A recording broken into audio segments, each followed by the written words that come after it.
We're going to Magnetic Island, do some jet ski with Bitcoin Cash, and snorkeling.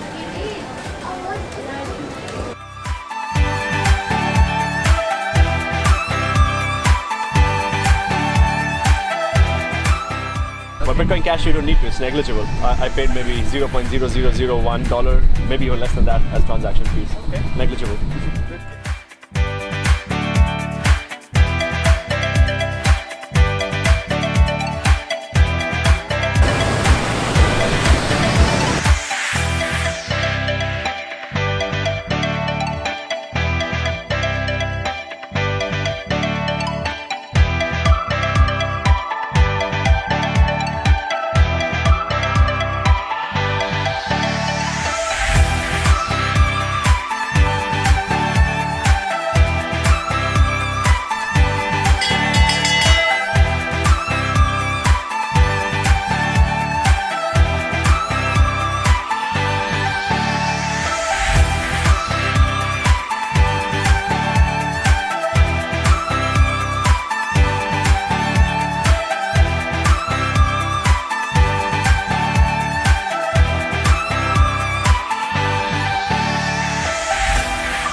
All right, welcome to CoinSpice Live. I'm your host, Peter Ryan. We have a great show for you tonight. We just watched some of our CoinSpice family traveling about, learning how to use Bitcoin in the wild. Highly recommend y'all get out and do that. So for tonight's show, we have Vin Armani versus Steve Patterson in an epic debate of is Bitcoin money or not money. Vin is taking the prompt of it is not money, and Steve Patterson is taking it is money. So that will be coming up in a little bit towards the end of the show. So stick around for that. Great stuff coming there. We also have the dramatic next episode of everyone's favorite crypto drama, Mike in Space Daily Mempool Report. That will be coming up later in the show. Stick around for that. And I'll be going into a little bit of economics, theory, what's going on with Bitcoin, and doing a little explaining on that end. But before we start, everybody, please smash that subscribe button down below. Please check out all our links in the description. We're on Twitter. We're on Instagram, we're on Telegram. Make sure to follow us. Sign up to our email newsletter. You can get exclusive content from our editor-in-chief, Ed Kelso, as well as other great CoinSpice goodies in there. So make sure to check that out. And if you actually want to use Bitcoin, hit us up, tipbitcoin.cash/tip/CoinSpice. You can have your message appear right above my head and be part of the show. Send a little coin our way, and whatever your thoughts on what I'm talking about, what our interview later is talking about, you'll get to have your wisdom out there for everyone to see. You'll also show up on the leaderboard that will be, boom, right to the left of me. So make sure you check that out. And guys, read CoinSpice. Make sure you get your daily spice. So without further ado, guys, let's get into it. We're going to talk about economics, Bitcoin, what does it mean? And we're going to bring in everybody's favorite Twitter personality, Saefedean Critique. All right, let's get it going, guys. Let's get it going. Here we are. We have Saefedean Critique. He has a blog post published over at our great friends at the Nakamoto Institute. Guys, please check out. It's a great website. Lots of information there. Like this fantastic article. You might know Saefedean from being a crybaby on Twitter, but he also writes a book. Who would have thought? So this is sort of a blog post that then basically became one of the main central thesis of his very, very acclaimed, highly reviewed book, this Bitcoin Standard. So you can go there. Everyone, if you feel like dropping a review, I'm not going to tell you which way you have to review it, but if you feel like giving it a review, go over to Amazon, make your voice heard. But this is an impetus for what he was talking about in the book. Anybody can go check this out on the Nakamoto Institute so you can see for yourself. And so he's getting into what is Bitcoin? Is it and this is sort of tangent to what the debate later on is going to be about. Is Bitcoin about money? Is Bitcoin something else? How do these things make sense? And what we have here is Saefedean basically saying, no, it is not for payments. And so we can go through this piece by piece, but to center in, this is really what he's trying to tell us. He's trying to tell us the answer is that Bitcoin's value proposition is not in making small consumer purchases. Guys, who would have thought? I mean, anybody that's been here for, more than a minute, this might be news to you, but this is what Mr. Saefedean Moose is telling everybody. Bitcoin is not for small consumer purchases. That seems a little odd. He goes on to say, but in making large important payments, particularly across borders, payments in person for small amounts can be deducted via a wide variety, like physical cash, barter, favors, credit cards.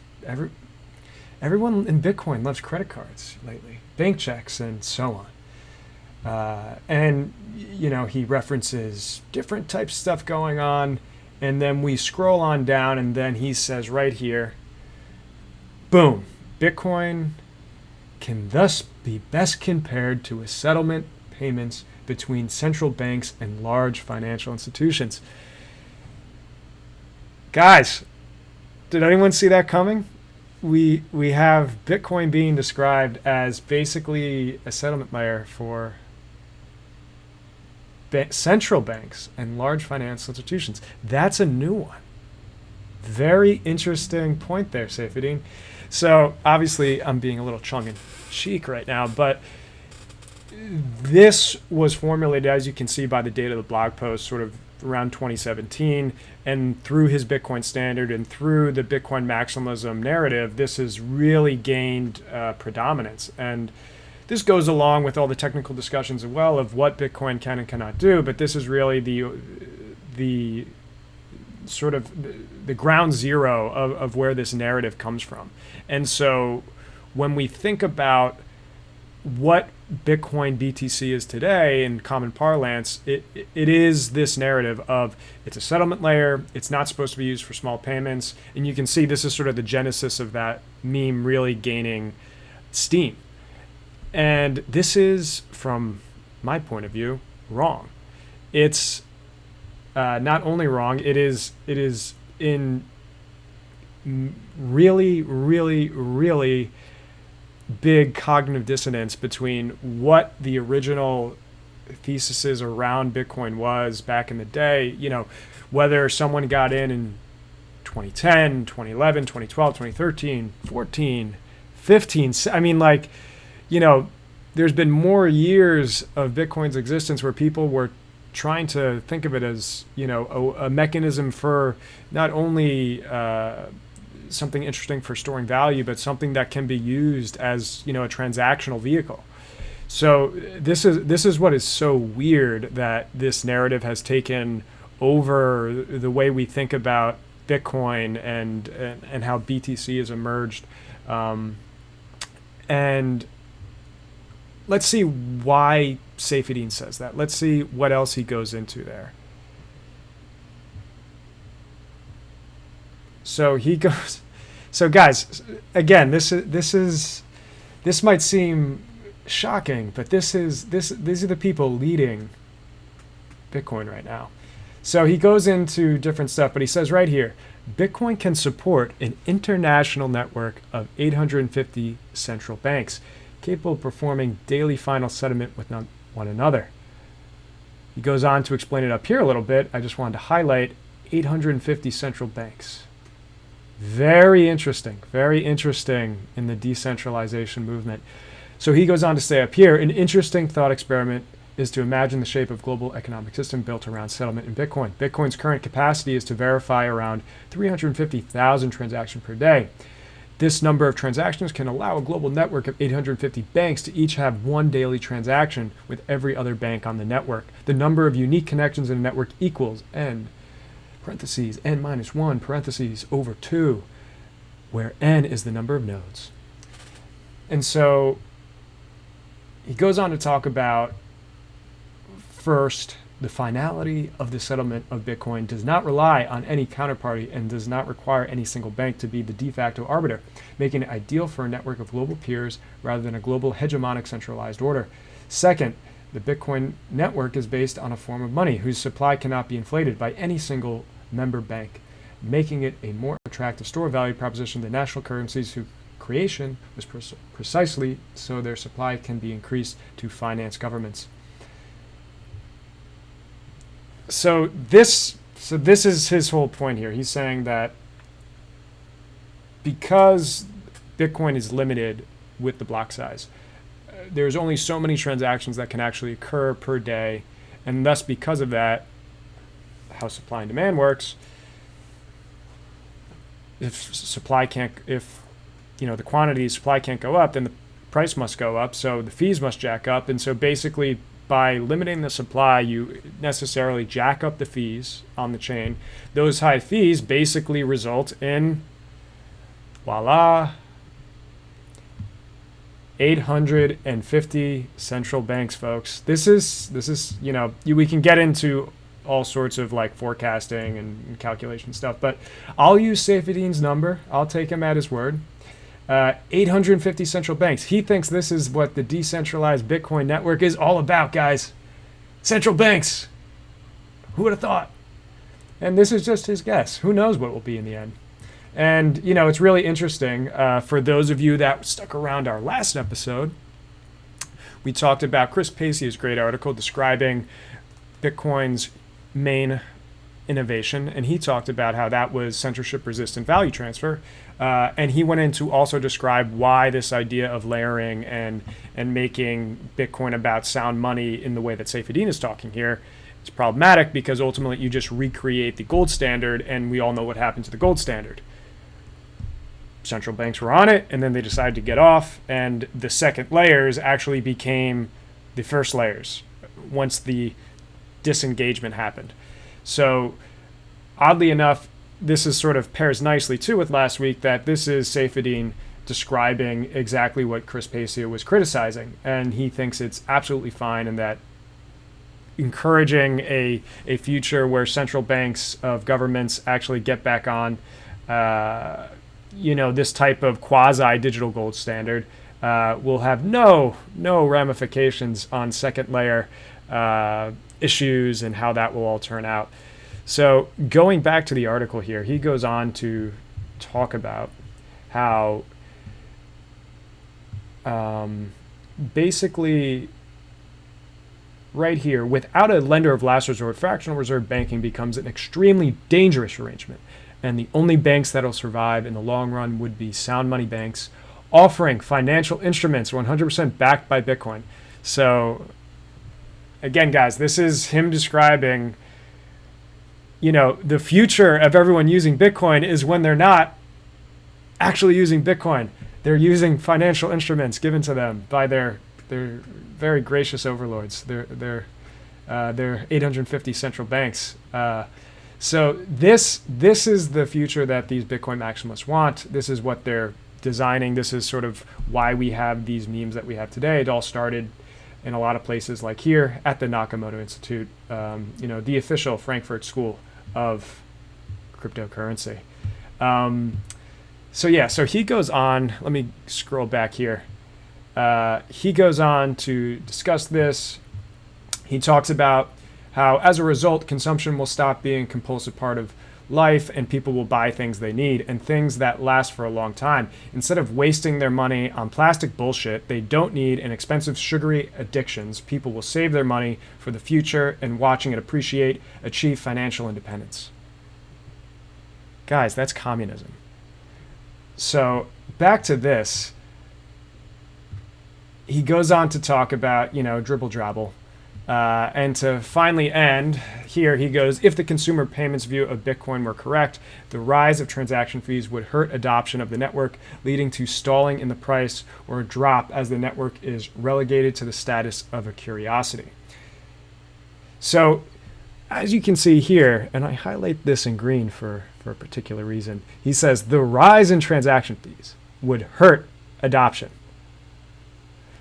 If only there were people out there that were making that claim. Maybe we need more attention there. If only there was a group that was talking about this, of the network leading to the stalling of the price or a drop as the network is relegated to the status of a curiosity.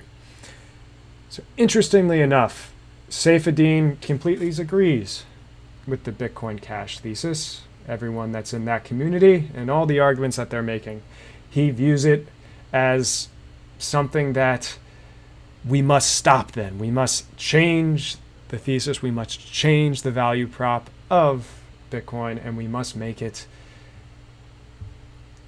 a settlement layer, folks. And not just a settlement layer, but one that is used by central banks and large financial institutions.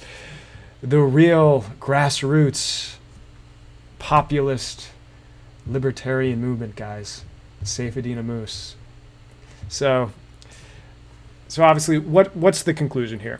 The conclusion here is that we went through a thought leader in the space that has shaped a narrative that started a few years back, that commingled with the technical arguments that was being made, and now pervades the entire industry as the predominant reason that people should get Bitcoin, and the predominant thing that Bitcoin will be in the future. And if we look at these areas and we actually analyze the arguments there and pick them apart, we can see that, one, they don't adhere to the original thesis. Two, they're really not that great of arguments, guys. And moving on, they actually, as we saw at the last part, the places that they actually make decent arguments, they agree with us. They agree. The rise in transaction fees would hurt adoption. This is important. Got to bang this home. And the idea that, the counter argument to this would be is that we can't have a lot of transactions occurring on the network and big blocks, because ultimately that would lead to centralization, because people wouldn't be able to run their full node, bandwidth costs, all this stuff. And miners would become too centralized and, they take over the world. So, fair, interesting, but there are arguments to be made that running a full node isn't even that difficult at certain growth rates when it comes to bandwidth, when it comes to, Moore's law, all this type of stuff. There's also arguments to suggest that there is something to be said about a spectrum of decentralization, and that obviously, we're not a binary here. We're not, either we're decentralized or we're centralized. There's a spectrum, and perhaps as we grow, necessarily, there will have to be some sophistication of businesses and miners, that there might be more centralization that is there than the average hobbyist having a mining computer. We've already seen this, that it's unprofitable for an average person to mine Bitcoin opposed to an actual sophisticated business doing it. So we've already started to see that. And let's say that centralization spectrum goes down even further, not to the degree that it is out of control, but let's just say, let's grant them a little bit of that. Okay, so we've all come to an agreement from reading the white paper, from discussing on forums, from commiserating amongst ourselves, that we have the competition game theory between miners and how this all works, and that we're actually mitigating centralization risk through the competition of miners, through proof of work and the contribution of hash rate. It's sort of the capitalist ideal of how you solve problems with sort of governance. Whereas we go back here, guys, Saefedean's just outright stating we're going to have 850 central banks. To whatever degree, it is that number or it's even less, and to whatever degree that, those central banks don't also take more nefarious practices, because it's sort of not really foretold exactly how do we decide who the central bank is. He goes in to talk about, well, the best banks will be those that are 100% fractionally reserved, but then that even doesn't really address the fact, well, how do these banks get there? Is it a race of, okay, whoever gets Bitcoin first? But that also can just seem like whoever has the most fiat can obviously get in really, really heavy at any time they kind of want, and sort of then solidify their hold as, I guess, the Bitcoin central bank. And again, this is all theory to begin with. It's hard to say how much of this could actually happen, what the dynamics will actually be. But what you could perhaps see as the main problem here is that right now, this narrative, this meme, is what is halting Bitcoin being used as a sufficient way to move money around, especially as those transactions increase and perhaps more adoption comes in as waiting times go down, go up, as fees go up. This really starts to become difficult. And because we have this theory, because we have this part of the roadmap, we can't actually, address real concerns today, and we are banking on this future that Saefedean's magic central banks in the sky will hopefully, all be, angels among men, and, all have 100% backed Bitcoin financial instruments for us all to use, and the governance will be ideal. And, we'll get there, who knows, 20, 30, 50 years, 100 years, you guys are moving too fast wanting to use Bitcoin right now. And that's the problem here. But if we don't let this narrative win, if we change this narrative, if we successfully put this narrative in the trash bin of history, then we can actually bring people back around to the idea that everyone was talking about Bitcoin early on, that Bitcoin is supposed to be used for value transfer, it's censorship resistant, and there's a lot of use cases and a lot of people that can be aided by that today. So that's my take on Mr. Saefedean Ammous, resident crybaby of crypto Twitter. Also, he wrote a book. Again, feel free to write a review. I won't tell you which way to go on that, but let your voice be heard. All right, guys. So that was that. Once again, if you're feeling up to it, have your message heard, tip us at tipbitcoin.cash. You can find the link in the description. Make sure you follow us. Make sure you subscribe to our YouTube channel. Never miss a beat. And we are about to show you the next episode of the Daily Mempool Report.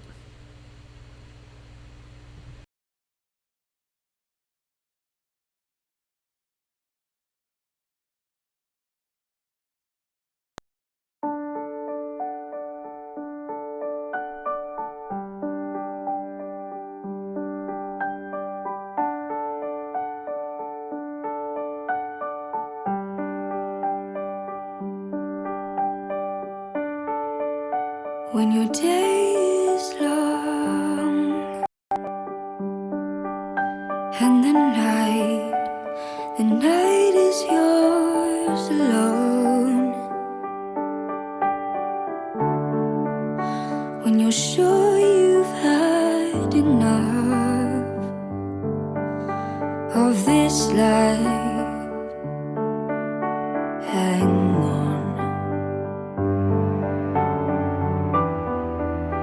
Don't let yourself go. Why? 'Cause everybody cries and everybody hurts.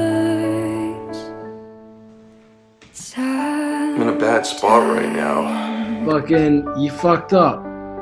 Got any advice? Do whatever the fuck you want to do. Everything is wrong.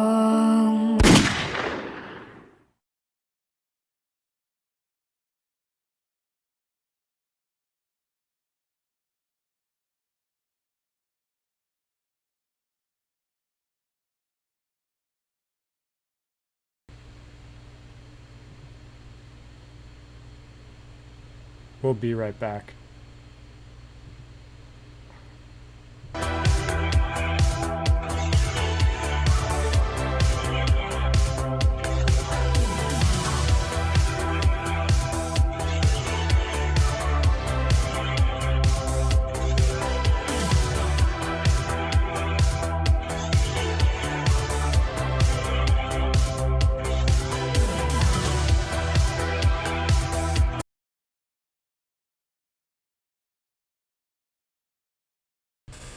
CoinSpice, brought to you by Socks.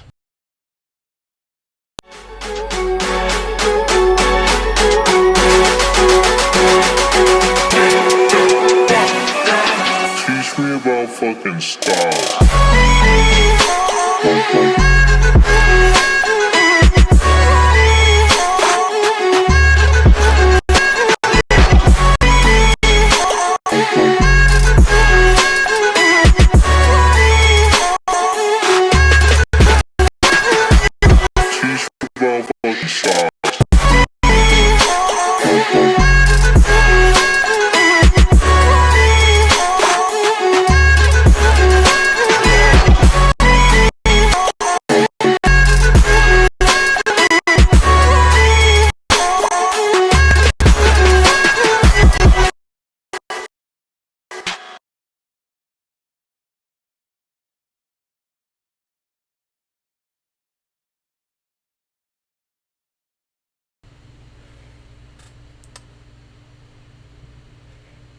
All right, we're back. We're gonna hopefully check in on Mike in Space to see how he's holding. I think that was a joke. So moving on, guys. Lots of great stuff for you. We got an interview coming up. You just saw our sock commercial there. Make sure to go on CoinSpice merch store, get yourself some socks, get yourself some shirts while you're at it. Also, do you know that we have dank meme of the week submissions that are open right now? I just threw the link in the chat. Go to CoinSpice's Twitter handle. You'll scroll down. You'll find dank that meme, that tweet. Make sure you submit, comment right below your meme, and you could be featured at the end of the show as dank meme of the week. Definitely go out there, get your memes to the people, get on the show. You could be famous, guys. I mean, this is the top crypto live stream in the industry. Remember that. So go to there. Link is in the chat. Everybody in the Spice chat, how are we doing, guys? Can I see some love? Can I get everyone's reaction to Mike in Space? We got Mike? No, we have people upset about that. But anyway, guys, find dank meme of the week. That link in the chat. Submit your meme, and you can have a chance to get on the show. We are about to start the interview. Vin Armani versus Steve Patterson. Is Bitcoin money or is it not? Vin Armani with the take that Bitcoin is not money. And we have Steve Patterson going the other direction saying Bitcoin is money. Who would have thought? So that is coming up. Really great guys. For you, those of you that don't know, Steve Patterson has his own podcast, Patterson in Pursuit. He's also been commenting about Bitcoin for a long time. I suggest everyone check out his links and websites. Check him out. Check his book out. He has one on Bitcoin. He has one on he has other great commentary on other subjects. Really smart guy. We have Vin, another friend of the show. He's been on before, and he has great stuff as well. is the CTO of Cointex, as well as working on many other very cool projects. You can follow him on Twitter. You can check out everything that he does. Really awesome guys, and I'm very appreciative that they could come on and have a collegial debate that hopefully stretches the boundaries of how we were thinking about Bitcoin and what it is, because if we do brain space, so we want to expand, we want to scale the brain space. So okay, guys. So make sure that you jump in the chat, comment along. If you want your message to be heard, have the whole show, hear what you have to think about the interview, make sure that you threw a tip at tipbitcoin.cash. You can find the link in the description, and your message will come up right above my head, and it will show, what you type out, and so everyone can see, hey, what are you thinking? So that is an awesome way to participate. Make sure that also you have your voice heard on Twitter. Tag Vin, tag CoinSpice, tag Steve, and have them hear your comments. Maybe we can continue this conversation in the future. So guys, let's do the interview. All right, we are here with Steve Patterson and Vin Armani to talk about Bitcoin and if it is or is not money.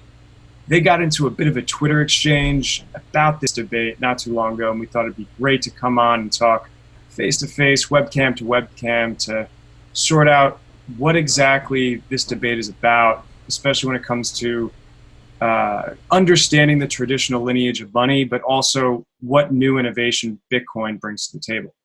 So to start us off, I want to just read that quick definition of money that we discussed earlier before jumping on the chat. And I think that would set the tone right. So for everyone at home, money is something generally accepted as a medium of exchange, a measure of value, or a means of payment. And that's from Merriam-Webster Dictionary. It's a very popular source. Both our participants have agreed that that is a good standard definition. And so let's jump in and hear just the initial thesis of each of your points. And let's start with Vin. Okay, thank you. Yeah, thank you, Peter. Thank you, Steve, for agreeing to do this. This is one that I think has, I don't want to say triggered a lot of people, but it certainly has been controversial when I have said that Bitcoin is not money. I think that it's an important discussion to have, and I think that it's not necessarily one that people would immediately have, because that Bitcoin is money is sort of the default position. It's sort of the null hypothesis. I mean, it says the name is Bitcoin, so already it says coins in it, so you assume, well, it's probably money. Title of the white paper is a peer-to-peer electronic cash system, so you got cash in there. I'm using this to pay for things. This is probably money. And I was somebody who thought that it was money. I mean, this would be at least, now it's almost 7 years that I've been thinking, yeah, it was money. And it wasn't until recently, and digging in, and we'll get into, like, based on the definition of money, the function of money, and the history of money, I think I can demonstrate that Bitcoin doesn't meet any of the requirements of being money, even just from first principles. We don't even need to go too deep into sort of like the economic lexicon, but it will help to do that as well. And I think that the reason why this is important is because Bitcoin's power and its promise is not actually as money. And the continued belief that Bitcoin is money is actually hampering Bitcoin being able to deliver its full potential. We're getting a whole lot of memes that have grown out of that I think are going to stagnate. And what I believe the full potential is that what Bitcoin really is it's a decentralized, censorship-resistant value transfer network, and that it can shift the paradigms. That's really where the corruption is in the financial system right now. It's in the value transfer networks. It's not in the money itself. We'll get into that and talk about it, but that is the basic thesis of why of what we'll be talking about today. Cool. So thanks, guys. Thanks, Vin. Thanks, Peter. I'll just take I think I have the easier job here, which is say, I won't claim that Bitcoin is money at present. I would say whether or not Bitcoin becomes money in the future is simply a question of its popularity. So In order for a medium of exchange to become qualified as money, it has to be generally accepted. And I don't think we're at the level of general acceptance of Bitcoin as money. We could get there in the future. I would say Bitcoin is definitely a currency. It's a digital currency that's used in particular areas, particular communities. If you go to PorcFest, the Libertarian Convention in New Hampshire, Bitcoin is a currency there. But I don't think it qualifies as money yet. However, I think it has all of the traditional properties of what has made popular money. So historically, people like Ludwig von Mises and Friedrich Hayek wrote about, well, and a bunch of other people, wrote about what are the common properties of money as they emerge out of a marketplace. And like the stereotypical ones everybody knows about, it's got to be scarce, it's got to be portable, it's got to be divisible. You could talk about it being a store of value, but that's maybe not so much a function of money per se as it is like a quality of good monies that they become a good store of value. And Bitcoin meets pretty much all of those criteria. We could talk about like fungibility as a property. Maybe Bitcoin is perfectly fungible, but I would say yes, since it was designed to be a currency, it's being used as a currency. And so the only thing it needs in order to reach the level of money is popularity. Great. And Vin, how would you reply to Steve's assessment there? So I think that we can jump right in. And before we get into, again, like I said, that Bitcoin is money is sort of the null hypothesis. It's the automatic assumption. And this happens often when we are classifying new phenomena that we encounter. So for instance, if we know what a bird is, but we haven't seen any other flying animals, and we see an animal fly by, we might just assume that is a bird. It could very well be a bat, and a bat is not a bird.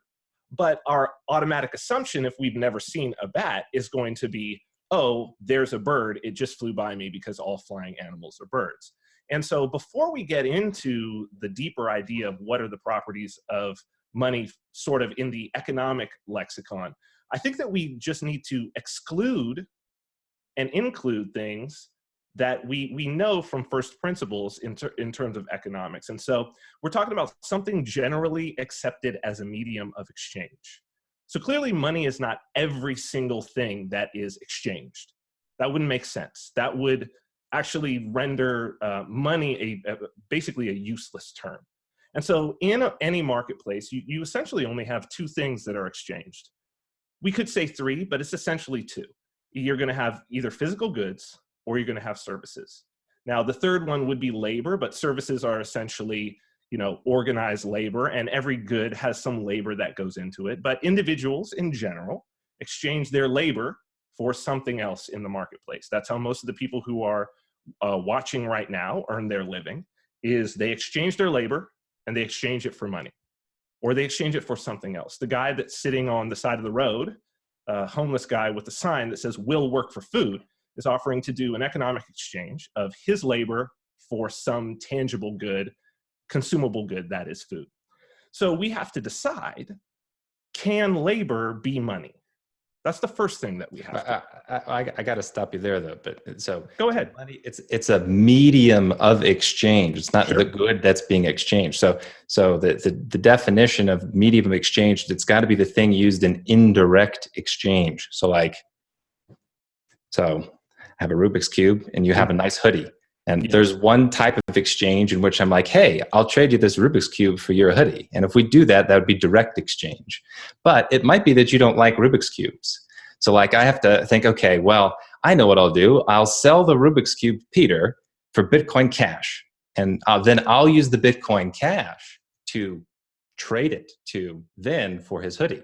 This is fine. This is I don't disagree, but that's missing the point of what I'm talking about. Even if you trade the Bitcoin Cash away, you don't trade the Bitcoin Cash away for labor. So that is to say, labor cannot be a medium of exchange. Well, but that is by definition, labor definitely cannot be a medium of exchange. You can't turn around and trade somebody else's labor. So we agree that labor cannot be money. That's right. Yes. Great. Okay. So this is perfect. So if what we have that is being exchanged within a marketplace, there is only tangible goods and labor. These are the only things being exchanged. There is no other exchange. You're either exchanging for goods or you're exchanging for services. That's what you purchase. That's what you take your money to buy. That's what you exchange in barter for. You're either bartering for someone to labor on your behalf, or you are bartering for a physical good. So depends on what you mean by a physical good. Like I could pay for streaming Netflix, right? Is that a physical good? Well, and so this is a good question, and this is what brings us to where we have to delineate for Bitcoin. It is not a physical good, but Netflix is certainly a service, and Netflix would generally fall into, as would a internet service provider who is providing you access to data. It says it right in the name that it's a service. So what about financial instruments? So like a credit default swap, is that a physical good or is that labor? So this goes to Mises's regression theorem. Everything that we've known up until now in that we've called money, even if we're talking about a credit default swap, you can draw that back and regress it back to a series of references that eventually go to a physical good. It's eventually going to go to money on deposit in our system, money on deposit with the bank. It's a reference. If you've got your bank account balance, you have deposited something into the bank. Even if you deposited notes, let's say Federal Reserve notes, those notes are still a reference to deposits held at the Federal Reserve. So this is what the regression theorem is about. It's that you can regress all the way back to something that is, and it's always a regression to a physical good. Well, so let me interrupt you there again. So the regression theorem comes from a book that Mises wrote called The Theory of Money and Credit. And the point of the regression theorem is to answer a puzzle, which is how did we get money? How did money come into existence? And there are some thinkers that thought, well, it's a declaration of fiat. In other words, a declaration by government decree, this shall be money. And he's saying, no, that's not only is that historically incorrect, money emerged from marketplaces like 1,000 years before there was a government coinage of money. The way that you got money is that it came out of a barter economy. So the whole point of the regression theorem is to try to say, hey, this is how money comes from a pure barter economy. Doesn't necessarily mean that money at present has to be tied to a physical good. It's just an explanation for how we get money out of barter. Well, I didn't say that money had to be tied to a physical good. What I said was that money always is in reference to a physical good. Now, that may be a historical reference. So, for instance, the U.S. is no longer on the gold standard, but at one time it was. The reason why the physical paper has the value that it has was because they were able to bootstrap it from its reference to, at one point, that note was a reference to gold. It was a literal reference that you could take and you could redeem for some amount of gold. And this is the historical, this is the historical part of money, is that money from the beginning of coinage, I mean, money, the word moneta, which is the Latin word from which money is derived, meant both money and mint. It was the same word for the place where coins were made and the coins themselves. But that's not the case. And Latin would actually be later than money. Latin was probably developed later than actual money. No, absolutely. But the word money derives from a Latin root. Okay, so this is where I would go on my little thing here. So there's a problem that a lot of times people run into when trying to discuss ideas is they get hung up on the definitions for words, and then they'll like bring you to etymology and then looking up things in dictionaries. That's usually not the best way to think clearly about a subject. Let's not do it. Let's not do it. Let's not even talk. We have a limited time. You have a limited time, so let's discuss the issue instead of discussing how we should discuss the issue. Okay, so the way to talk about whether or not Bitcoin or any other thing is a money or currency, you have to understand how the word money and currency is used in practice. That's all. Like in economic literature, how are money and currency used? These words are generally interchangeable. Some thinkers specify, oh, this is money, this is currency. So whether or not Bitcoin is money, I don't think we should be looking towards etymology and Latin and that kind of thing. Is the Visa network money? Okay, so the Visa network is an abstract concept. This is a payment system. There are no units of account with the Visa network. There are no Visa units. Well, there are absolutely units of account that move throughout the Visa network.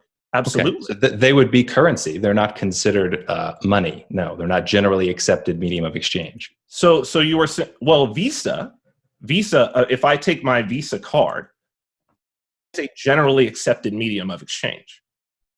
I use that as a medium of exchange through the Visa network to purchase goods and services. It's a medium of exchange. I'm saying it wouldn't be money. There are plenty of places that don't accept credit cards. Yes, it's a currency. Sure, but a Visa is a generally accepted medium of exchange.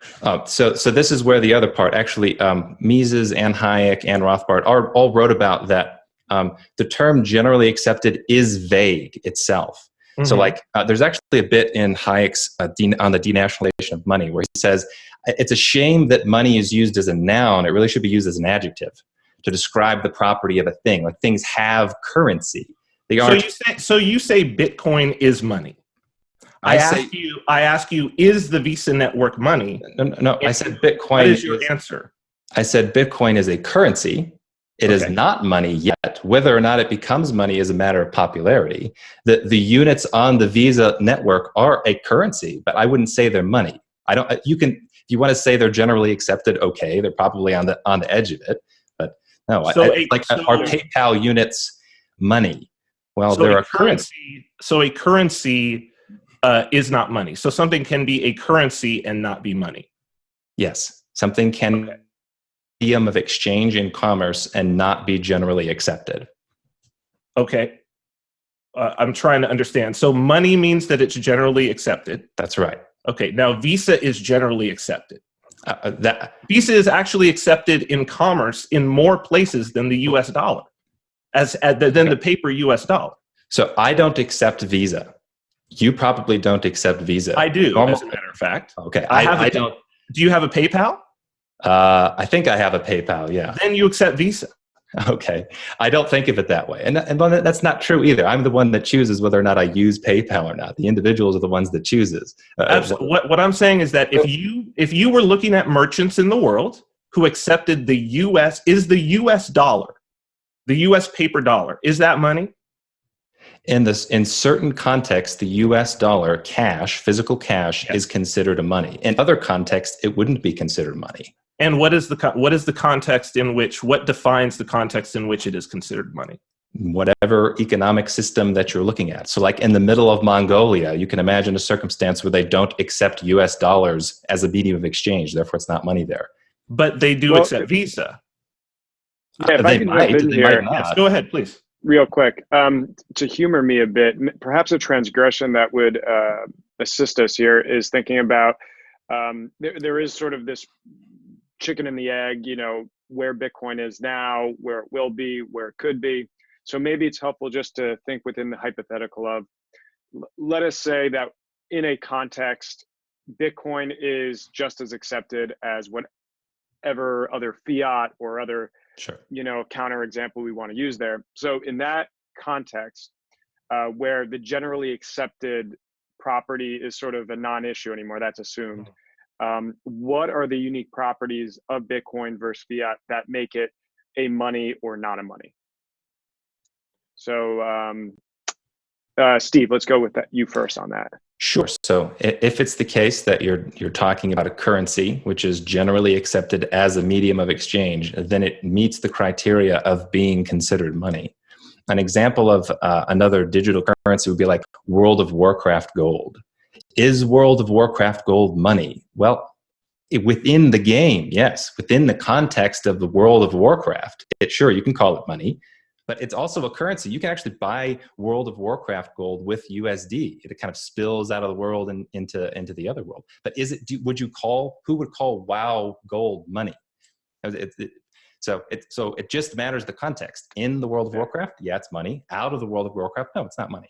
Well, this is actually interesting because I thought about this in doing prep for this interview earlier, where perhaps is Bitcoin money, like you're saying, it depends on, are you inside the game or are you outside the game? And sort of in all of the relationships that we have in the market, there are certain games that are going on. And so in certain, contexts, we have to just put on an act to a certain degree, and we have to just assume, well, X is equal to Y, and so Bitcoin is equal to money.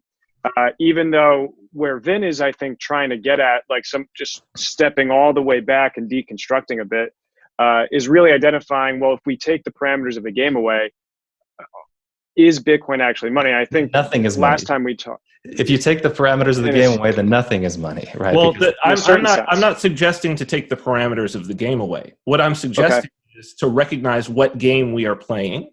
And there is an idea within the Bitcoin community that Bitcoin will replace money, and the idea that Bitcoin is money has led to some things, such as the idea that you can hold Bitcoin, the idea that you can own Bitcoin. Because once you say Bitcoin is money, you bring 2,700 years of cultural understanding and dealing with money.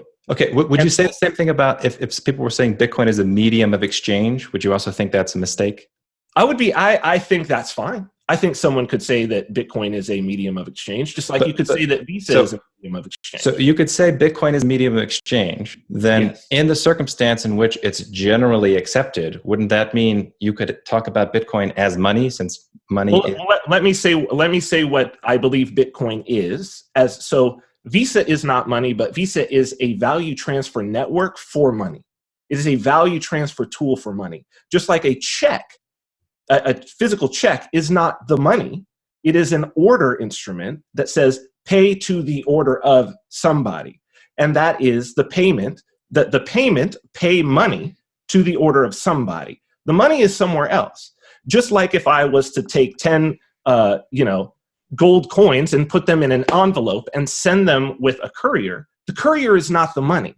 The courier is the method for getting the value from one individual to the other, but the courier is not the value. Yeah. So if the money is the value. But money is not the value. Money is just the generally accepted medium of exchange. So in the Bitcoin network, it is a payment system. That's true. The analogy to Visa is fair. It is a payment network. But in the payment network, there are particular units on the public ledger, and those individual units have value. People value them. They do not. They definitely do. They definitely do not. Okay. Unlike money, the history of money, the reason why money was a good tool in the first place, the reason why coinage even happened, was because it was a standardized weight of metal. A standardized weight of metal turned into a coin. Money precedes coinage then by 1,000 years. Can you give us an example of the money that preceded coinage before 700 BC? Yes, the Chinese were using gold as a currency in 1000 BC. I forget. I think there was somewhere like probably 500 years before that. I don't have it off the top of my head, but the use of gold as currency prior to coinage is about 1,000 years. So the use of gold as currency, or the use of gold as money? It's the same thing. It's just a matter of degree. Currency is a medium of exchange. Money is the most common or most generally accepted. So you had just said that not all currency is money, and now you said that all currency is money. No, I said in certain. Okay, so currency is a medium of exchange. That's you just think of it. That's the simplest way of thinking currency. Money is a generally accepted medium of exchange. You could also say a generally accepted currency. That means all money is currency, but not all currency is money.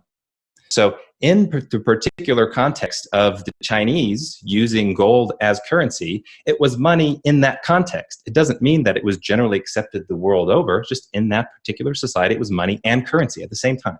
So I'm not actually altogether sure and aware that that this was going on in terms of gold as money with the Chinese. I know that the Chinese had very, very early coinage, but that the reason that they were using metal coins, was because the popular medium of exchange was tools and weapons, not gold.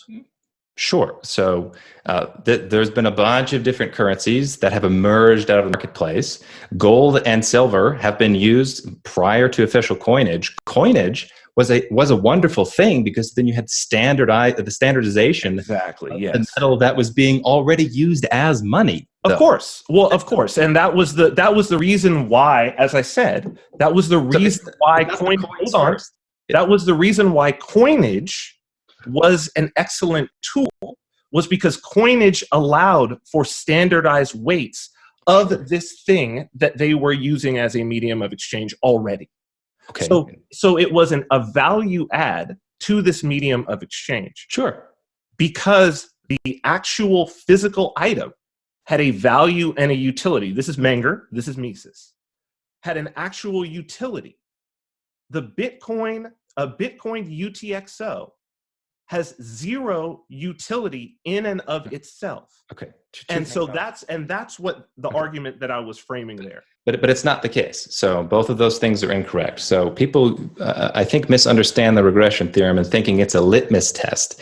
Is this or is this not money? Does it fulfill this criteria? Let's go through the game, the regression game, and see whether or not it had non-monetary use. If it had no non-monetary use, then it can't be money. That's not the right way to think of the regression theorem. It's just an explanation for how you get money out of a barter economy. Point number two, though, yes, this is discussed by Satoshi in some of the forum posts. They're talking literally about the regression theorem. People are saying, well, how does it get its initial value? And he says, well, you can think of it's getting its initial value as a collectible. It's a collectible. It's akin to a collectible or a commodity, he says. You could think of it as a novelty item. It doesn't matter. The problem is that it is not akin to a collectible or a commodity because it cannot be property. Any collectible or commodity. Why can't it be property? Because you cannot own a UTXO. You cannot own a number. So a private key is a number. Yeah. It is a one in a set of many, many, many numbers. Yeah. You can know a number. You cannot own a number. You can effectively own a number. It's like you can think of it as a password. It's a password to access the ledger. You absolutely can, and so this is really getting to the crux of why I think Bitcoin as money is a problem. And the reason why is that you have to do some serious mental gymnastics to say that a number is somehow economically like a physical object. You have to do some very... It doesn't have to be a physical object, Vin. If that were true, then all of the digital currencies in the world somehow wouldn't be currencies or wouldn't be money in their particular context. Which digital currencies are you referring to? Pre-Bitcoin, let's say pre-Bitcoin. Okay, so the USD in my bank account. Yes. Okay, is that money? It's if you actually investigate, it's not a physical good. It's just digits somewhere on a computer. No, not necessarily. If you actually investigate, your bank has on deposit Federal Reserve deposits. You could just go and Google Federal Reserve deposits. Those only come in two forms. It's not 100% reserves, Vin. This is fractional reserve banking. Well, no, they only have to hold 10% of what has been deposited.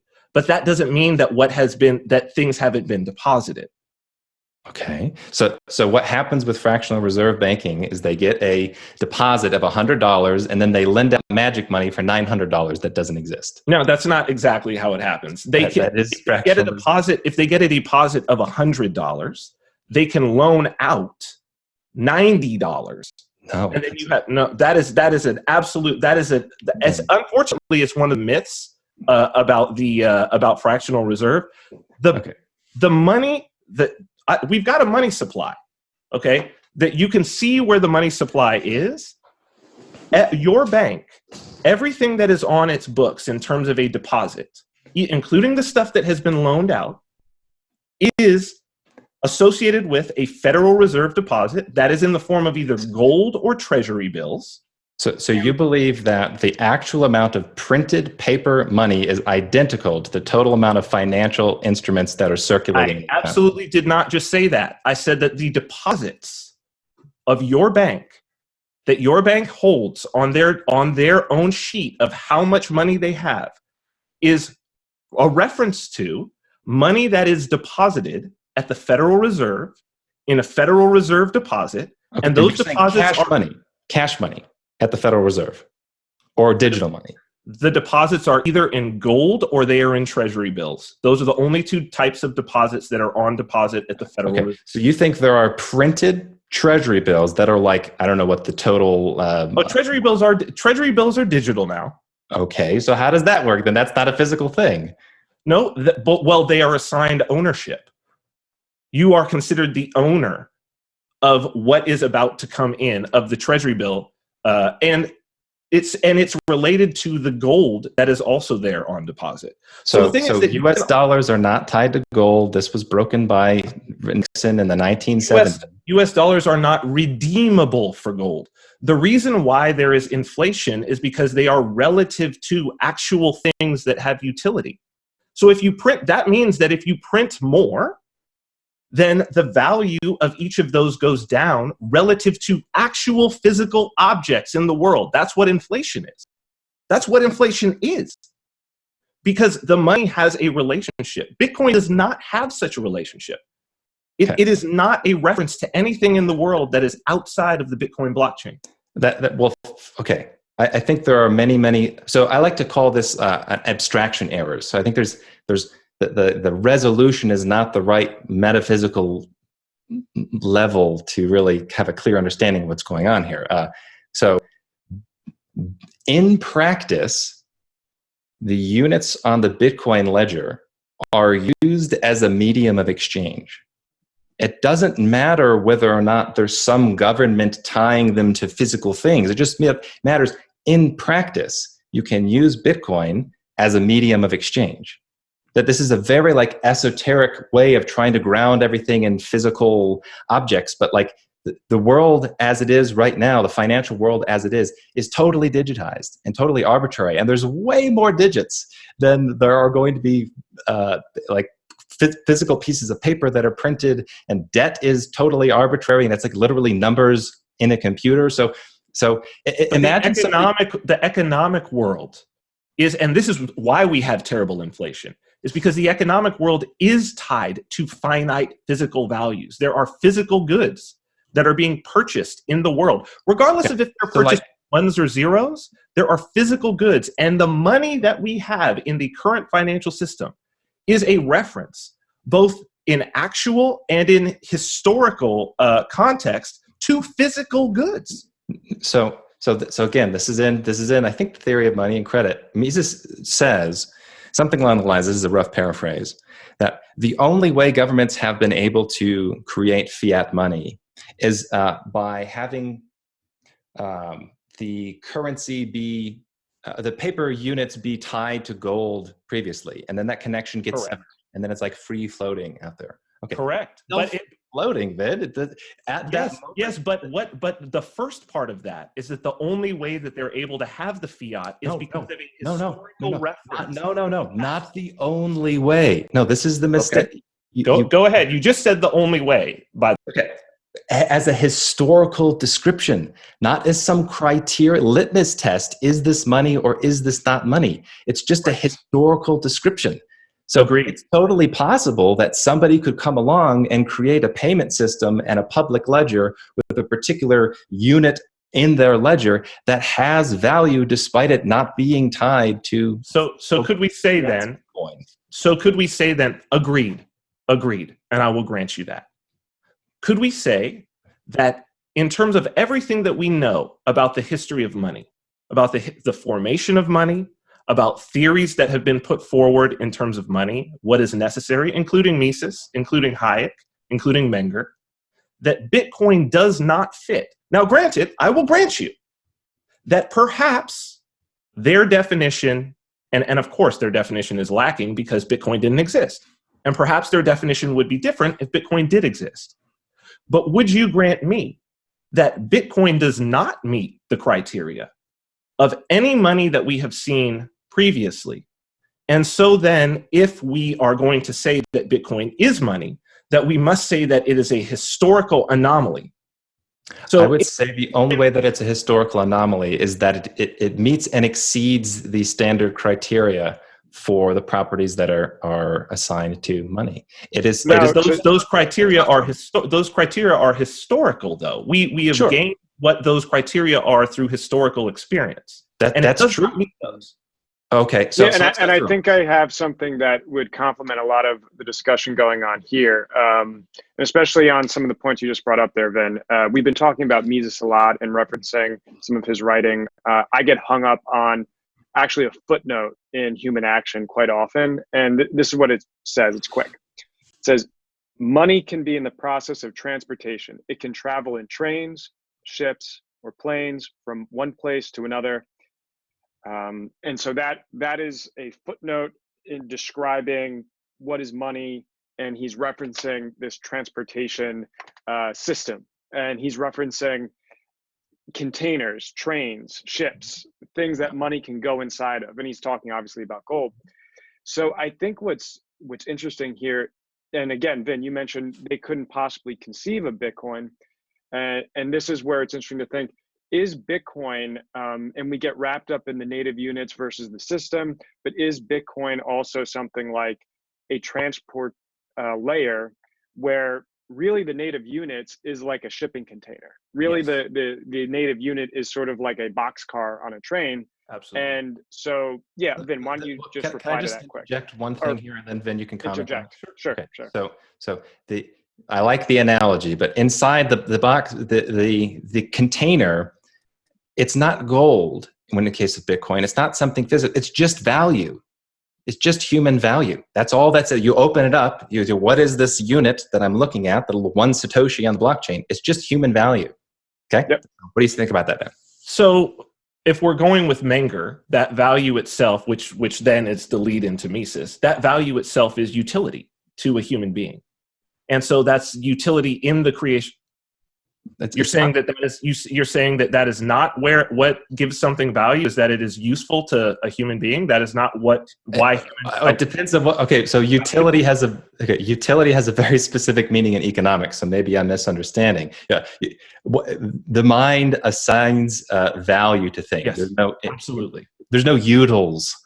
Right. No, util is not something inside the object. Not at all. But the reason why we find something. And it's not even to say the reason that we find something valuable, but that the connection between, in other words, we do not find things valuable that we do not have a use for, or that we cannot use in any way. Okay. You understand what I'm saying? Now, be that ideas, satisfying ends. Sure. Yes, exactly. And so it's fine it's not that metal, that gold in and of itself, of course, is valuable. It's not. It's that gold has some utility to a human being. A human finds it useful, just like corn, just like an apple. And according to what any individual finds, how desirous any individual is the demand that individual has. And across that, related to the supply, as we take that to scale, then you get an economy. And then you get the world moving along. And so we'll be, yes, Vin, hold that point. We'll be right back in one record again. So so that was a good little halftime.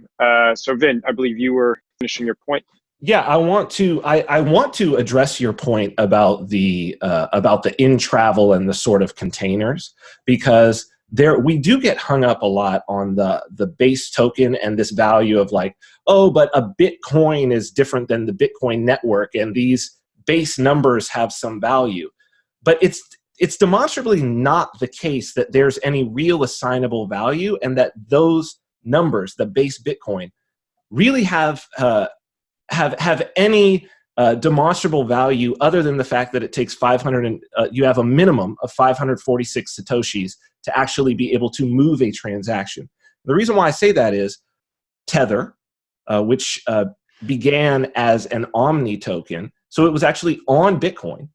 I could move $1 million of Tether, $1 million in value of Tether with 546 Satoshis. We've got Honest Coin on as an SLP token, which is a $1-to-$1 stable coin. We I can move $1,000 worth of honest coin for 546 Satoshis. I can do the same thing with Spice. I can move any value. I can move 1 or 10 cents or $1 million. And so the thing is that Bitcoin always needs some external value to be put into this transaction. Now, when it comes to the base token, the reason why Bitcoin is so volatile is because there is nothing to tie it to. There is absolutely nothing except for human desire, except for how much any human being is willing to exchange for me to assign some number to their particular number. And that's the reason why it was $10,000 for or 10,000 Bitcoins for 2 cheese pizzas. So it always requires that we as human beings reference something external that is not within Bitcoin. This has not been the case for historically with money, as we just talked about, because if you had a denarius or you had an aureus in Rome, or even the initial coins in Lydia, you had a chunk of gold in your hand. You have no such thing when it comes to having a Bitcoin UTXO. If that were true, then you've just ruled out the possibility of digital currencies having value because they're not tied to precious metals anymore. They're simply not. The claim that the 546 Satoshis don't have value because they're numbers, that's not right. That's the wrong level of analysis. I did not say that Bitcoin does not have value. I said that the individual units on the ledger don't have a value outside of themselves. No, they have a value. There is a value in that it takes 546 Satoshis in order to send a transaction. Therefore, I can send if I have 5,460 Satoshis, I know that I can send 10 transactions. And the ability to send a transaction in an immutable, permissionless, global, decentralized ledger has a lot of value. Okay. That has a lot of value. That's the intrinsic value, but the intrinsic value is in the network. Just like Visa is incredibly valuable. Visa is not money, it is a way to move money. Those containers on the ship are valuable, but they are not what is the value that is inside of them. Yeah, the value again is within minds. Okay. However, what you just explained the answer to Mises' regression theorem. So you said, well, you can do this amazing thing with 546 Satoshis. That's really, really valuable. Okay. Mm-hmm. So what that means is the individual units on the ledger have some non-zero value. And then over time, if humans actually start to value those units a lot, the price is going to grow. In other words, the currency is going to be circulating as a medium of exchange. It's going to have its own value. It doesn't have to be tied to other external things, simply whether or not in the marketplace people value those individual units. And if they do, that is access to be able to utilize a network. And that is valuable. That is valuable. Okay, so it's got value. But access to a network is not money. And this is my entire point, is that if we think that these things are money, that these units that give us access to a ledger is money, then we will not use it as the network that it is, which we are already seeing. Because a network has no value if that network is not being used. Okay. The value of the cable that is running into my home right now is because I'm moving data through it. If I'm not moving data through it, that cable is worth significantly less. That is factually incorrect, because it's the case that Bitcoin have value despite being held. If it were somehow the case that what you said is correct, if you don't use the network, then it doesn't have value. Then it would mean that the Bitcoin right now somehow has no value or has a tiny, tiny amount of value. But right now you have to sell a Bitcoin for like over $10,000. So it must be the case that humans are assigning value to it despite it not being used very much in terms of the network being used very much. Yeah, that is a tiny amount of value. According to Armani, not according to everybody else that's holding it. $10,000 as compared to if this network was being used, the utility of 546 Satoshis would be significantly more even than 10,000. I agree with you, but in order to use it, I think Bitcoin has to be used as money. When it's used as a medium of exchange, that's when the value just goes through the roof. But I just want to clarify. Using as a medium of exchange is not necessarily. And this is I agree with you, by the way. I absolutely agree with you here. We are in agreement. But if I've got gold and I decide that I'm just going to hold on to that gold, or if I've got some other metal that is generally useful, that we know to be useful, that we know people will desire in the future, and I simply just hold on to that, it will retain its value. That is other people are doing also using gold. That is also using gold. You could think of it that way, sure. You could think of it that way. Bitcoin is a network in its essence. But okay, so I just want to really like straightforward argument here. So we agree that money, we're defining it as generally accepted medium of exchange. Mm-hmm. And you have agreed that Bitcoin is a medium of exchange. It is indeed. Okay, so as is Visa. So let's say, but I'm not willing to say Visa is money. But let's say there are two properties that is X money. Well, it has to be generally accepted and it has to be a medium of exchange. Is Visa money? That's why I asked you this earlier, because you gotta let me finish, brother. You gotta let me finish. But I asked you this question before and never got an answer, and you're going to finish your point off, because we're closing in on our time. Okay. It has two properties. Is it the case that it is a generally accepted? Is it the case that it's a medium of exchange? If both are answered yes, then money. Okay. Oops. We are in agreement that Bitcoin is a medium of exchange, which means the only property that is relevant to whether or not Bitcoin is money is that it is generally accepted. I don't see how you get out of that argument. That's like, there's two things. I am not trying to get out of the argument. I am asking you, is Visa money? Visa is generally accepted and it is a medium of exchange. In certain contexts, currency units on the Visa network can be understood as money. Yes, in certain contexts. I wouldn't say that it's generally accepted. You're the one saying that it's generally accepted. But in those circumstances, yes, you could say that using the Visa network, it has little individual units on their network. It's just a ledger. And you can trade those units, or those units are effectively used as mediums of exchange. It's the question of whether or not it's money is purely whether or not it is generally accepted. And we have multiple economists for a long time arguing about whether or not something is objectively generally accepted or not is not the right way to argue. That's not a good use of time. You clearly can believe that Bitcoin is money. You clearly can. And you can treat it as money. You can say and believe that the laws that have historically applied to money apply to Bitcoin. You can do it, and you're doing it. However, I do not believe that people who do that, as opposed to people who see Bitcoin as a value transfer network and who see its value as the network itself, I do not believe that the people who believe that it is money and that you can apply the old historical rules of money as we have understood it to Bitcoin are going to be as successful in moving Bitcoin forward as those who say Bitcoin is not money in any sense of the historical term as we have understood it. Well, there's a couple things on that, Vin. One, to say it's not in any sense of the historical term is just completely wrong. It's factually speaking, it's being used as a medium of exchange. It is scarce. It is portable. It is divisible. It is not scarce. It is not portable. It is not divisible. What do you mean it's not scarce? How is Bitcoin not scarce? You can create as many Satoshis as you want. I can fork Bitcoin 10 ways from Sunday. You're forking the network when you do that. You can create other ledgers, but you're not.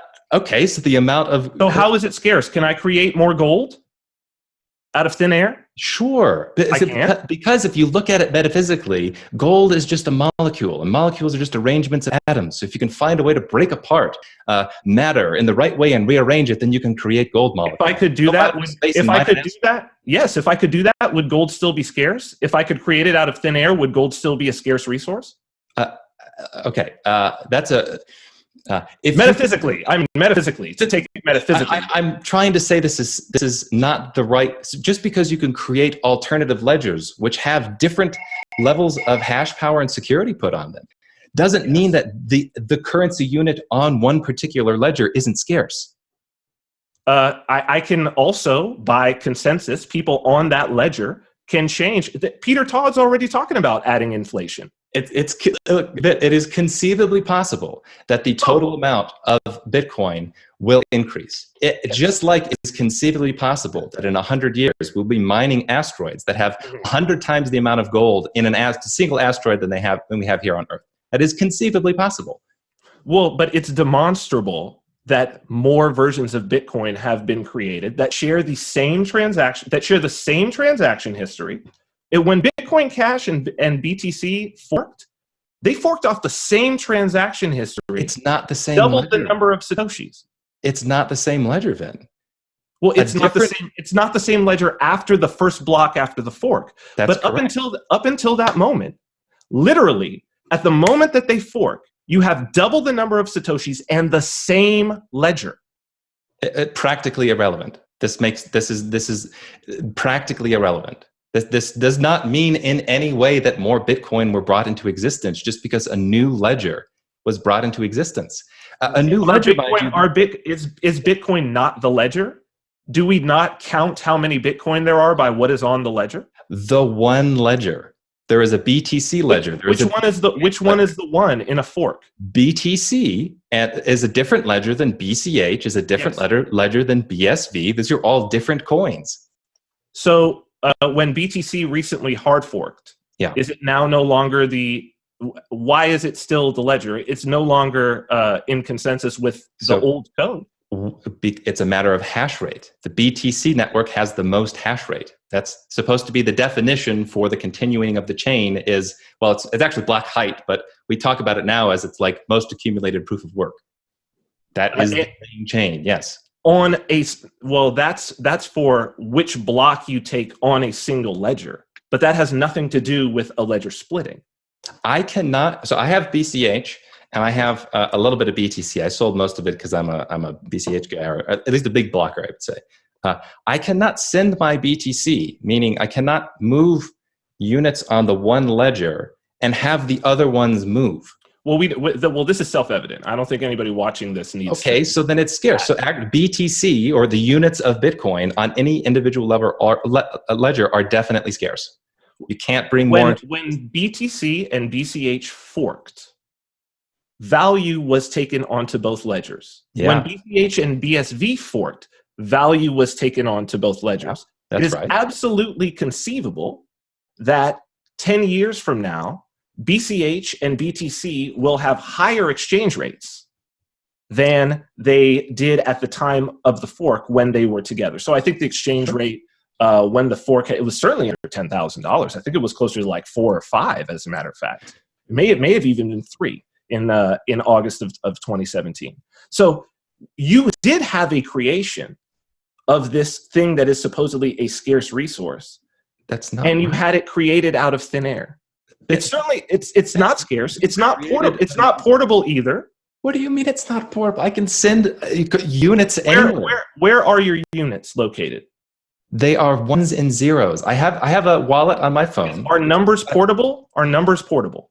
By the definition as being used in Aristotle's definition when he's talking about money. Say that. Is a number portable?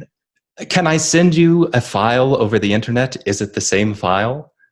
You're not actually sending me a file. I might not. Well, this is what I'm saying. This is a semantic mistake. In practice, it is definitely the case that I have, like, let's say I have $5 of BCH. In other words, I have a finite amount of BCH units on my phone. But I have in the Micronesian islands.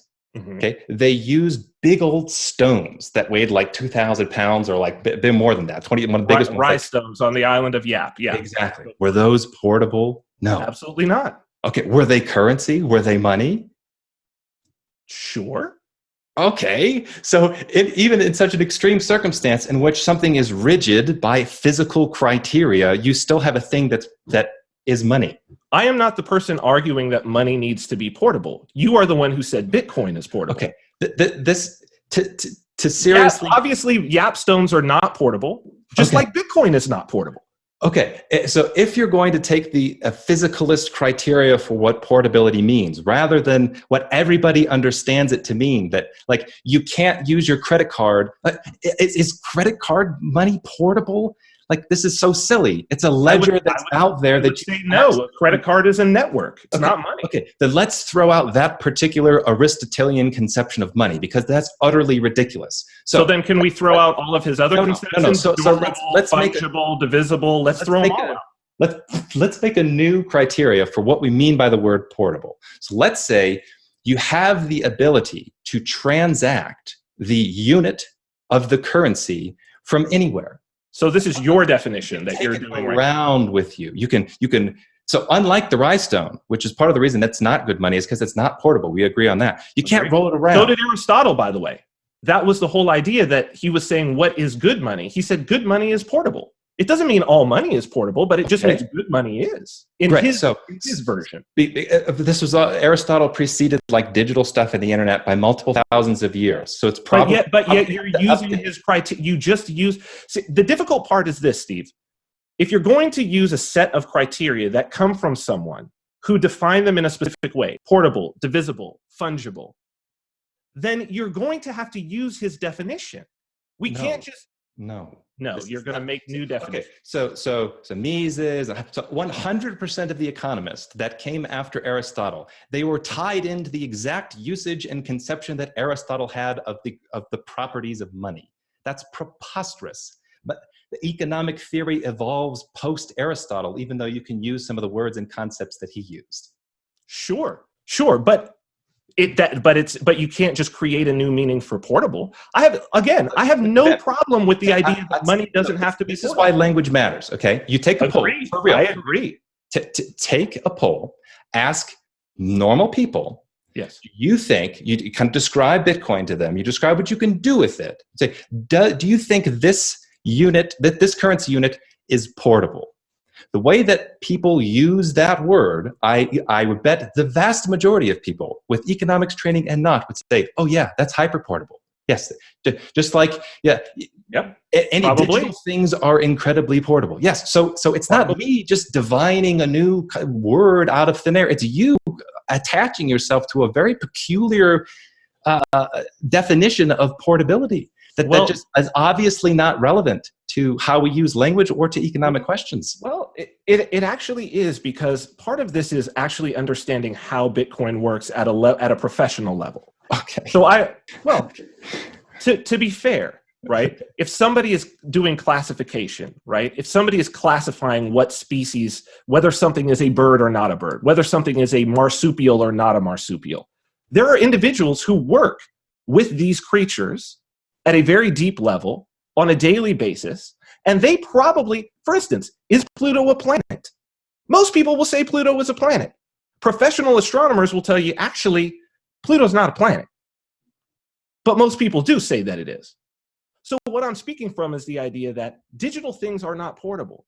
And of course, we can have a conception and abstract it out if we do not understand that what's happening is that electrons are moving, not even moving, right? Electrons are being shifted towards us. Nothing is moving. If I'm using Wi-Fi, there's nothing moving through the air. That's not actually happening. Those are waves. Those are frequencies being modulated, and then they're being translated into something that becomes a copy. This is the same way people would say, yeah, I'm sending you a file. You have not sent anything. Okay. This is not relevant to economic questions. I will say one thing in response to the professionalism comment. Okay, so there has been a long-standing problem in Bitcoin of technical minds who are way too close to the metal. Way, way, way too close. This happened in BTC. It happens to people who consider themselves code ninjas, who don't actually get the economics involved. They kind of say silly economic things. And with all due respect, this would be one of those cases. To say that Bitcoin in practice as a currency isn't portable because physics is to miss the boat here, Vin. It's just missing the boat. So now, Vin, before you respond, I just want to, because we're running to the end of the time here. So I think this has been like a very healthy debate. I'm definitely selfishly letting it run longer than probably the strict time limits that I'm trying to fit the show to. But yeah, if we could just get into more concluding statements, then you can respond to what Steve just said. Yeah. But just append to that, what your thoughts are, how to sum it up, how to package it, what you took this evening, and Steve, you do the same after Vin. Sure. I think it is completely reasonable for Steve to say that the things that I am saying are silly. I think that is a completely reasonable thing for Steve to say, because the things that I am saying are not things that people have said before. And honestly, these are the things that I'm working on in my book, that I'm framing out the arguments, and it's going to be the first time that a lot of people have heard these arguments. I could be completely wrong. I could be completely misinterpreting all of this. But things that are the next step in intellectual evolution, anything that is the next step to the mainstream is always considered to be out there, silly. Darwin was considered silly. I'm not comparing myself to Darwin, but I'm saying that this is the nature of things. So I'm either one of two things. I'm either completely wrong in this, and I have misinterpreted, and my thesis is based on nothing rational in this case, or I'm saying something that is actually forward-thinking. It's one or the other. Now, I'm not going to stop saying what I'm saying or writing about what I'm writing about, because I believe that I have some good rational basis for doing so. But it's going to be time that tells. That's it. So yeah, and I guess in response, I would take the contrary position. I think that, I love forward thinking. I love creative thinking. I love thinking up from scratch. This is like just a pitch for myself. I've been doing some pretty radical philosophy for a while, and I love the rebuilding from first principles. But I do so because I see really big problems with like mainstream theories. And in this case, maybe you're claiming there's a big problem with like mainstream theory, and you're going to revise economic theory and build a new economic theory. And if that's the case, then more power to you. But our conversation is going to be a little bit of a talking past each other, because I'm just talking about the word currency and money and applying it to Bitcoin in the context that it's talked about in economics literature. And from what I can see, it's very, very straightforward. We're both even in agreement that Bitcoin is in fact a medium of exchange. So if we're agreeing that Bitcoin is money only in the circumstance where it's generally accepted as a medium of exchange, then the only thing I can see you disagree with in saying it's not generally accepted, which is also my claim. I'm not claiming that Bitcoin is money right now.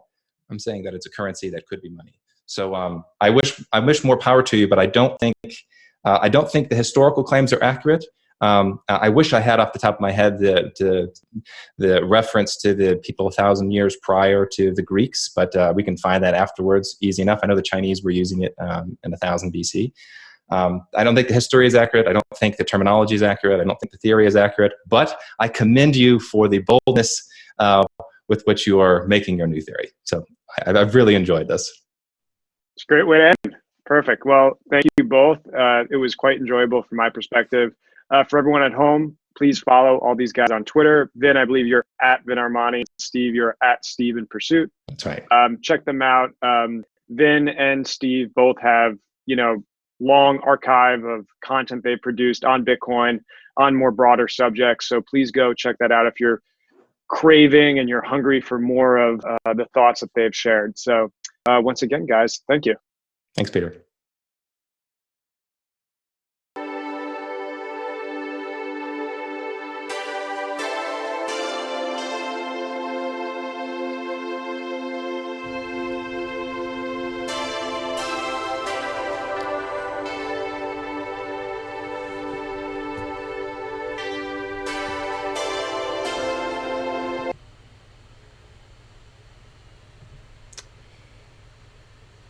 All right, guys, we are back. We had a awesome interview with Vin Armani and Steve Patterson. Healthy debate. That's what we like to see. We're expanding our brains. We're really working those muscles. We're really trying to get to the bottom of things. So that being said, the chat was fire with their own little debate that was going on, right? And that's what really interested me the most. it's awesome if we can get speakers on the show that have really awesome content. But you guys in the chat, we're going at it, and I recommend everyone keep tabs on the Spice chat in the left here. So kudos to everybody over there. Yeah, just to read some quick comments, guys. So let's see. We have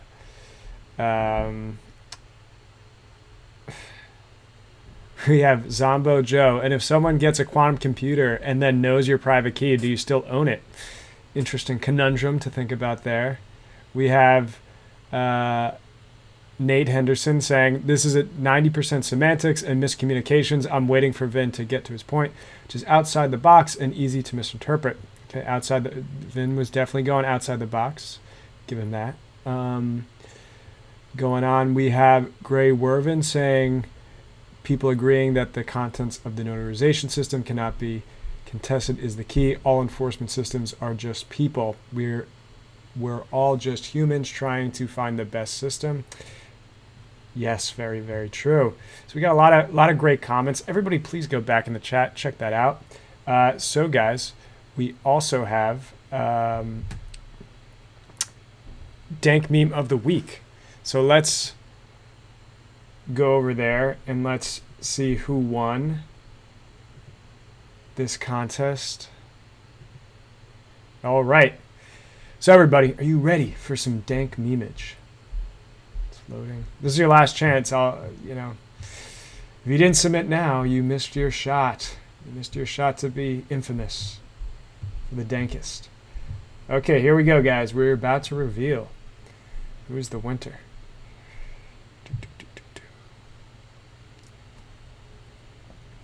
Okay, zooming in. Calvin Tran. Shit millennial boomers say.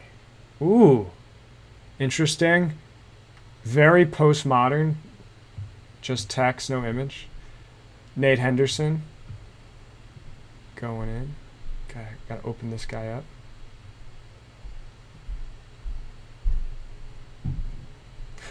Yes. Oh, yes. Good stuff. All right. Meta watch the stream.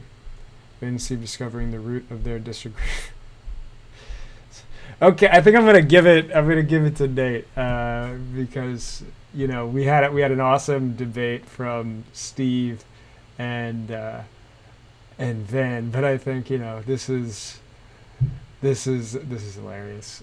So good job, Nate, for doing a meme that was not just dope and dank, but also very tangent to tonight's stream. So congrats, Nate Henderson, on dank meme of the week. Also, guys, so lots of cool stuff going on with crypto, Bitcoin, CoinSpice. Thing I want you to do, smash the subscribe button, hit us up on all the things in the description, all the links, Instagram, Twitter, everything that we got there. Throw us a little tip at tipbitcoin.cash. Also, make sure you keep tabs on CoinSpice as we lead you through the Bitcoin Cash City conference going on right now in Australia. It is an amazing gathering of really stellar folks. Can't beat it. So you can find podcast, video footage, article recaps, everything that you want to know about it going on at CoinSpice. So make sure you follow us on Twitter and catch all that. We're gonna go see some live photos popping out of the conference. Let's see what we got going on, guys. So we got Gabriel Cardone. The only reason why BTC is valid today is because of its original promise, insists developer Gabriel Cardone. Awesome stuff, guys. Check it out. We also, that's a very cool restaurant pick. A lot of cool folks in here. We also, if you're curious to see what's happening, guys, make sure you go to the hashtag BCHCity to check out all the content. We can see here what's going on. This is a pretty fun one. We have everyone's favorite developer, Amari. Looks like he's having some fun.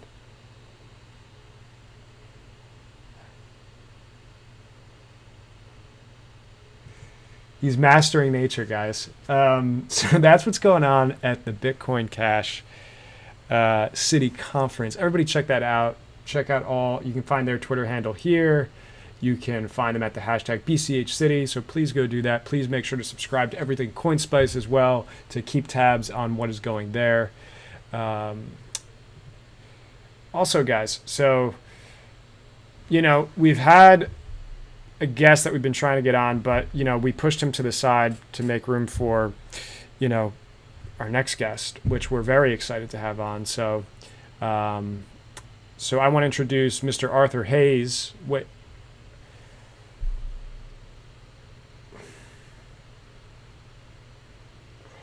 Okay, so I was just informed that Arthur Hayes is, as you can see here, he's hiking in Peru for some reason, and so he can't attend our live stream tonight. So okay, so Arthur Hayes trying to pull a you know who. You know, I'm very disappointed. Do you know, something actually looked a little strange about that photo. Can guys, can you pull that up? Can you enhance that? Okay, let's see what's going on there.